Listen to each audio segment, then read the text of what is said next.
Muito obrigado, Sr.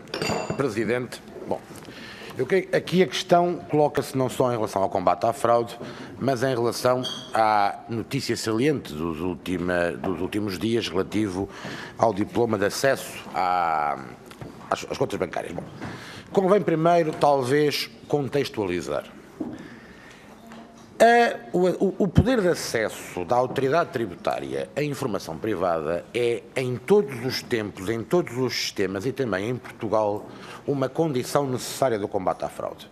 Ou seja, se não houver acesso à informação privada, só pagam impostos aqueles que voluntariamente e sem qualquer receio de ser desmentidos declararem a verdade. Aqueles que poderíamos chamar os honestos ou que alguns chamariam os tantos. Bom, isto está escrito em milhares de livros ao longo de centenas de anos. Pode ser falso, mas estou sempre à espera de uma nova teoria em torno disto. Exemplificando. Eu acho que o governo anterior, eu não digo sempre bem do governo anterior, mas de vez em quando também posso fazê-lo. Eu acho que o governo anterior aplicou com sucesso um instrumento de combate à fraude que se sentou naquilo que foi, convenhamos, a principal prioridade de combate à fraude definida pelo governo anterior, que foi o combate à fraude por subdeclaração em IVA e criou e implementou, com acho algum sucesso, o sistema e-fatura. O sistema e-fatura funciona à custa de uma enormíssima compressão da privacidade. Significa que, por exemplo, a autoridade tributária sabe dados da minha vida privada, qual é o meu consumo mensal de água, de luz, não, nem sequer está na minha disponibilidade. Eu tenho que assinar aqueles contratos com o número de contribuinte. Portanto, sabe este tipo de dados da minha vida privada. Não sabe o conteúdo das faturas, mas se eu quiser usufruir de deduções, sabe onde é que eu faço compras. É preciso assumir que estes custos de violação da privacidade existem e foram, aliás, já agora, não estou aqui a achar que é mau. Acho que é, neste caso, um custo que temos que aceitar para combate à fraude fiscal. Bom, também deve ser uma prioridade da fraude fiscal, quanto à fraude fiscal, a questão da evasão de atribuição de rendimentos, sobretudo por aqueles que detêm maiores patrimónios. E eu tenho dito uniformemente, desde nestas funções, que a troca automática de informações, o acesso a essas informações é um pilar fundamental de qualquer estratégia. Não pensavas, confesso, estar a dizer algo que fosse polémico em relação aos partidos de direita. Por uma razão. Há dois instrumentos internacionais. Uma diretiva aprovada há mais de um ano e um acordo internacional assinado entre o anterior governo e o governo dos Estados Unidos, que prevêem precisamente o acesso automático à informação bancária por parte da autoridade tributária portuguesa. Não só o acesso à autoridade tributária portuguesa, como depois a sua transmissão aos governos dos Estados Unidos, da Dinamarca, da Suécia, da Alemanha, todos os países da Europa, da União Europeia, dos Estados Unidos e ainda aos que venham a aderir ao mecanismo multilateral da OCDE. Já agora, esse mecanismo tem duas características curiosas. Os valores que foram aceitos pelo anterior governo, não estou a criticar, estou a relatar aquilo que era a posição da República Portuguesa tomada pelo anterior governo e com a qual concordo. Era que o valor de acesso a essas contas, no caso de transmissão de informação à União Europeia, era de 1.000 euros para as contas constituídas antes de 1 de janeiro de 2016 e sem limite inferior, ou seja, qualquer saldo, a partir de 1 de janeiro de 2016. Pronto. Para quem, diz o Sr. Deputado? É uma boa questão. Olhe, por exemplo, cidadãos portugueses que tenham dupla nacionalidade americana ou que tenham tido autorização de residência nos Estados Unidos nos últimos 5 anos. Estão cá, casaram, por exemplo, com um americano, estão cá. Pronto. Imigrantes portugueses em França ou na Bélgica ou no Luxemburgo tenham contas em bancos portugueses.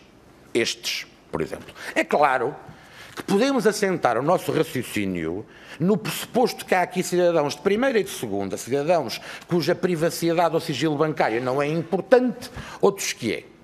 Eu confesso que não só eu não assento o meu raciocínio nessas bases, nem acredito que os senhores deputados assentem. E, portanto, acho que há aqui uma coisa que, por seriedade, temos que assentar.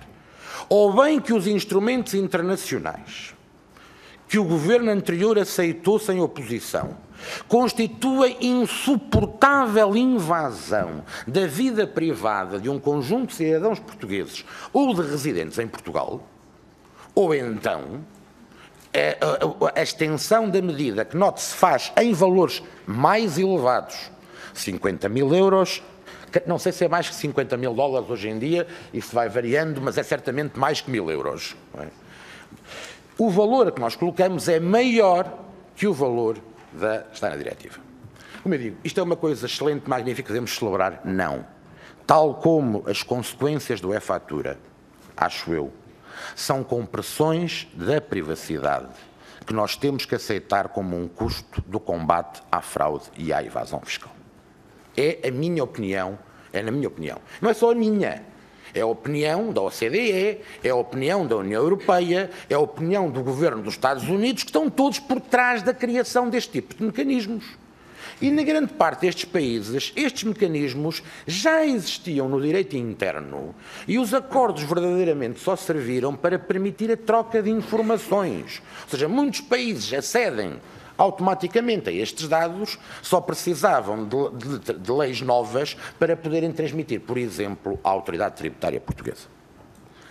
50 mil euros, Sr. Deputada, precisamente, podemos todos concordar que até podemos aspirar a que as pessoas tenham uma poupança maior do que essa. A questão é a seguinte, mas a questão é, podemos concordar com isto. Agora, precisamente, a questão é, abaixo de um saldo acumulado num só banco de 50 mil euros não se acede aos valores. A questão é que também, se baixássemos muito este valor, permitiríamos facilmente que patrimónios muito avultados, sendo repartidos em 2 ou 3 bancos, nem era preciso uma pessoa esforçar-se muito, escapassem ao controle. E, portanto, a fixação do valor tem que ter em conta este funcionamento do mecanismo, como eu digo, valor que é muito mais elevado do que aquilo a que cederemos em relação a um imigrante português em França, tenha vindo agora à Caixa Geral de Depósitos, com a renovada confiança a propósito desta intervenção, e tenha aberto uma conta depois do dia, vamos dizer, 1 de setembro, não é? E que, portanto, vai ter a sua, nem que seja com 5 euros, essa informação vai ser transmitida à autoridade tributária portuguesa e, subsequentemente, à autoridade tributária francesa, e já agora, se ele abrir a conta em Paris e residir cá, é o mesmo mecanismo. Este é, digamos assim, o consenso internacional no que toca àquilo que é a necessidade de acesso automático à informação. Esse consenso internacional, as mesmas razões que valem internacionalmente, valem nacionalmente. Estes dados servem fundamentalmente como dados, primeiro, de desincentivo à ocultação. Têm uma função, se quiserem, preventiva. E depois servem como para fundamentar análise de risco. Ou seja, como é evidente, com base nestes dados, é possível, como já hoje se faz em relação a tantos outros dados, ter os computadores a correr matrizes de risco que permite identificar se há uma criatura que tem 6 contas, cada uma delas com 100 mil euros, e depois o IRS não revela rendimento nenhum. Daí não resulta, obviamente, nenhuma tributação imediatamente. Mas é mais um elemento que nós temos para identificar situações de risco. E é com base na prévia identificação da situação de risco que nós podemos ir à tributação dos mais elevados rendimentos e património. Porque, senhores deputados, podemos todos... há uns meses houve uma grande polémica em torno da questão dos 1000 mais ricos e de quanto pagavam os 1000 mais ricos neste país. Eu devo dizer que com as taxas marginais que IRS que existem, eu não fico excessivamente confortável sequer com aquilo que as pessoas de mais elevado rendimento pagam. acho que pagam uma taxa média muito elevada, tendo em conta que, neste momento, e não é a opção deste governo, a opção do governo anterior, entre a taxa marginal mais elevada, a taxa de solidariedade e a sobretaxa, são 55,5%, pelo menos até 31 de dezembro, para o ano já baixa, pelo menos, com a extinção da sobretaxa, mas são 55,5% de taxa marginal para rendimentos sejam englobados. O nosso problema, senhores deputados, não é aquilo que pagam aquelas pessoas que nós sabemos que são ricos. O nosso problema é aquilo que não pagam aqueles que nós não sabemos que são ricos. Essa é que é a questão fundamental. E sempre é, desde os anos 80, a questão fundamental da justiça fiscal deste país. É a desproporção entre as elevadíssimas taxas do IRS, sobretudo, sinceramente, na minha opinião, no segundo escalão, em que, tendo em conta o seu limite inferior de 7.000 euros, a taxa marginal de 28,5% é uma taxa, em termos comparados, pesadíssima, mas hoje em dia também as taxas marginais dos escalões subsequentes. E que, portanto, a carga fiscal pesada que suportam as pessoas cujos rendimentos são conhecidos pela autoridade tributária e a taxa marginal baixa ou inexistente, que é suportada pelas pessoas cujos rendimentos elevados não são conhecidos pela autoridade tributária. Saber quem são, detectar essas situações, tem custos, sim. Tem custos de privacidade, tal como tem o e-fatura, tal como tem outros mecanismos. É uma opção coletiva nossa, e já agora foi uma opção coletiva autorizada no Orçamento de Estado, porque esta opção estava claríssima no Orçamento de Estado. É uma opção coletiva da sociedade portuguesa, este equilíbrio. Tal como já foi, eu lembro, nos anos 80, dizia-se que era impossível tributar as ações, o rendimento de ações, porque o sigilo bancário era tão sacrossanto que impedia revelar a que é que eram pagos dividendos. Não era possível tributar aplicações porque o sigilo bancário impedia de divulgar a quem se tributavam juros.